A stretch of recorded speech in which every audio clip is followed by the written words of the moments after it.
नमस्कार। आज 10 अगस्त है। पंडित विष्णु नारायण भातखंडे जी का जन्म दिवस है। इसकी आप सभी को बधाई। जैसे दूर के रिश्तेदार होते हैं वैसे ही पंडित भातखंडे जी से मेरा दूर का रिश्ता है। मेरे गुरु पंडित रघुनाथ सेठ जी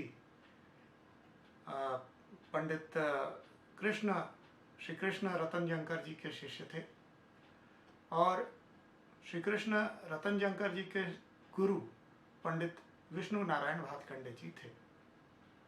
तो इस प्रकार से पंडित भातखंडे जी की गुरु परंपरा जो उसकी एक जंजीर है, उस जंजीर की मैं एक छोटी सी कड़ी अपने आप को मानता हूँ और इसका मुझको बहुत गौरव है।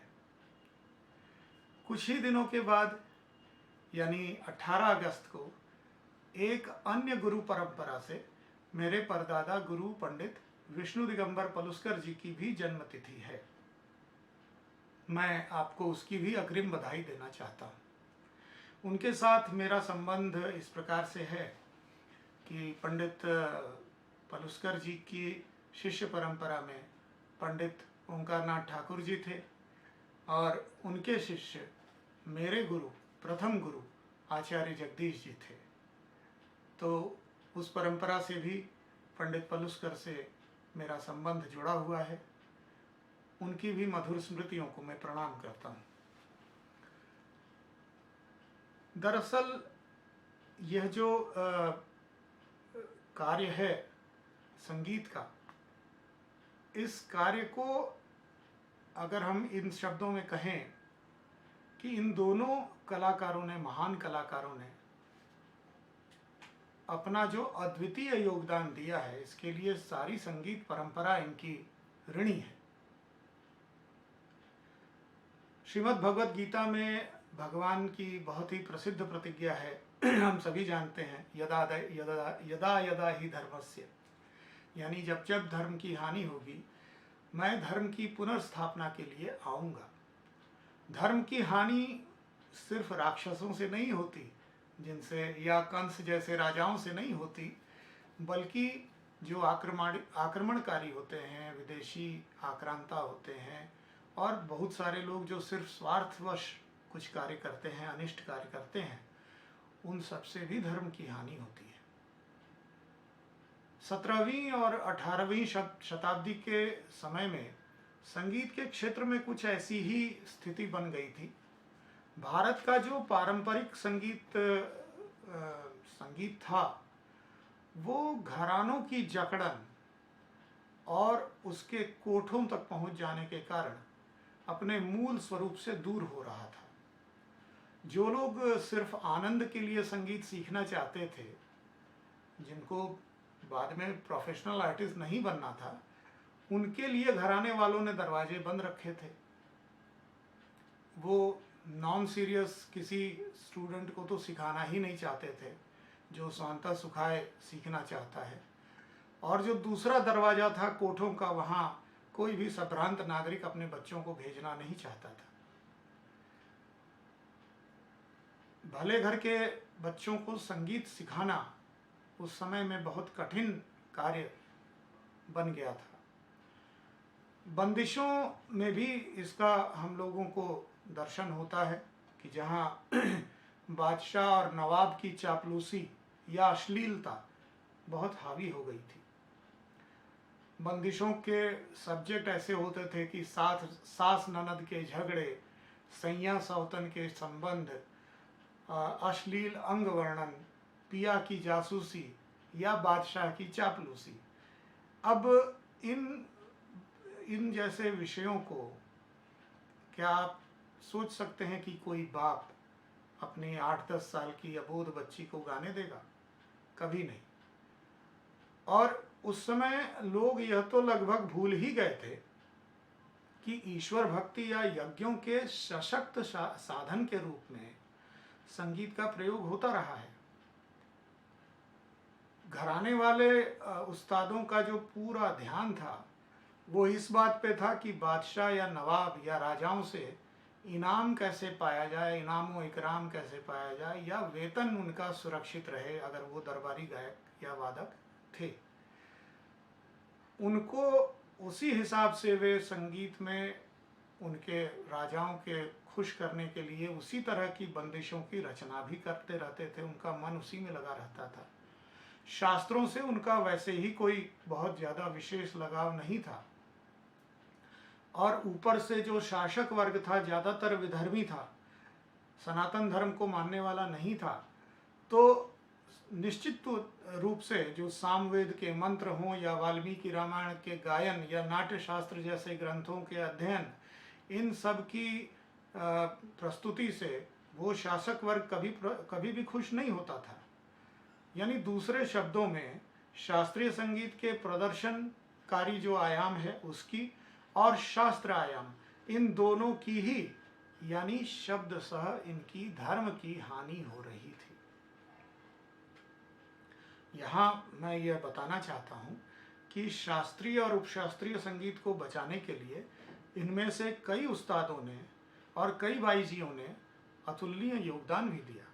उनके योगदान को नकारा नहीं जा सकता और इसके लिए वे पूज्य हैं, उनके प्रति पूर्ण सम्मान है। और ये जो मैंने अभी बातें कही हैं, ये तात्कालिक सामान्य सामाजिक स्थिति का वर्णन किया है मैंने। कुछ जो इसके अपवाद स्वरूप बड़े अच्छे अच्छे शासक वर्ग से या कलाकार वर्ग से या कोठे वालों में से बहुत सारे ऐसे लोग थे जिन्होंने बहुत पॉजिटिव योगदान भी किया है और उनको बहुत बहुत प्रणाम है, वो हम सबके पूज्य हैं।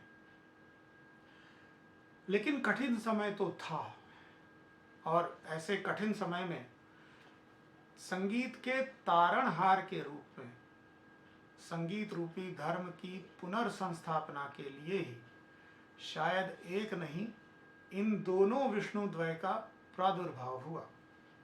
एक ने मुख्य रूप से प्रदर्श कलाओं की तरफ ध्यान रखा, तो दूसरे ने मुख्य रूप से शास्त्र के उद्धार करने का कार्य किया। पंडित भातखंडे जी ने देखा कि संगीत के विद्यार्थियों के सामने जो मुख्य समस्या है वो ये है कि रागों का स्वरूप क्या है और उनमें बनी हुई रचनाएं उनको उपलब्ध नहीं होती थी।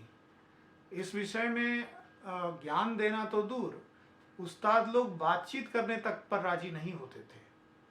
विचित्र विचित्र हथकंडे इसके लिए अपनाए जाते थे। संगीत सीखने के लिए आए हुए विद्यार्थी से कई वर्षों तक पहले नौकर की तरह काम लेते थे। संगीत सिखाने से पहले वो अगर आपका काम कर भी देते थे तो ऐसे ऐसे मक्कारियाँ की जाती थी कि पूरा राग सिखा दिया और राग का नाम नहीं बताया। अब वो बेचारा शिष्य उस राग का कहीं प्रस्तुतिकरण नहीं कर सकता क्योंकि वो कौन सा राग है वो उसको पता ही नहीं होता था। अगर राग सिखा दिया, नाम भी बता दिया, तो राग का थाट, वादी, समवादी, समय, आरोह, अवरोह ये सारी डिटेल नहीं बताते थे। अब वादी और संवादी न पता हो तो आप समझ सकते हैं कि कैसे उस राग की प्रस्तुति हो पाएगी। कभी ऐसा करते थे कि बंदिश की स्थाई तो सिखा देंगे, अंतरा नहीं सिखाएंगे।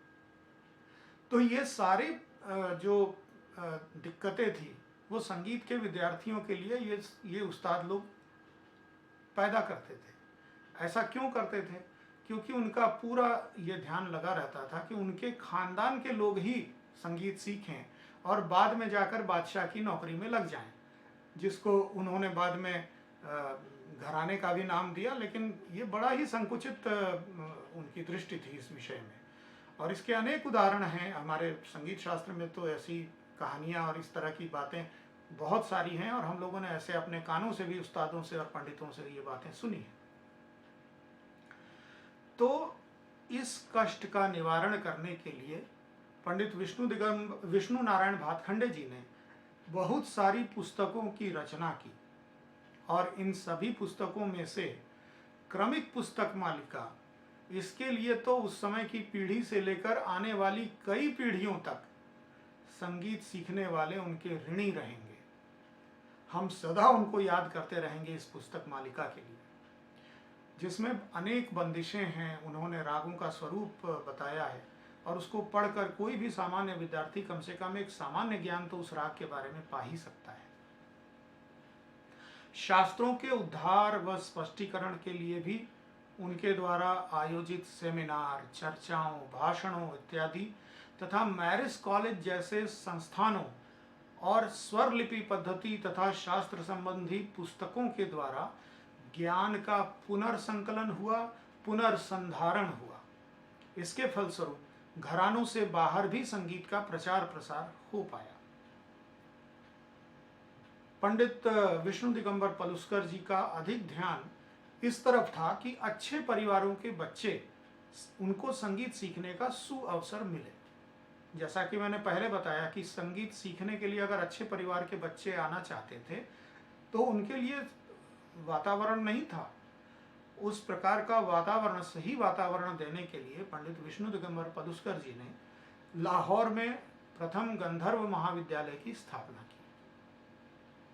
इतना ही नहीं, ये कहावत है कि अकेला चना भाड़ नहीं फोड़ता, तो उन्होंने अपने विचारों को और आगे बढ़ाने के लिए बहुत ही प्रभावशाली, प्रतिभाशाली शिष्यों की एक लंबी सूची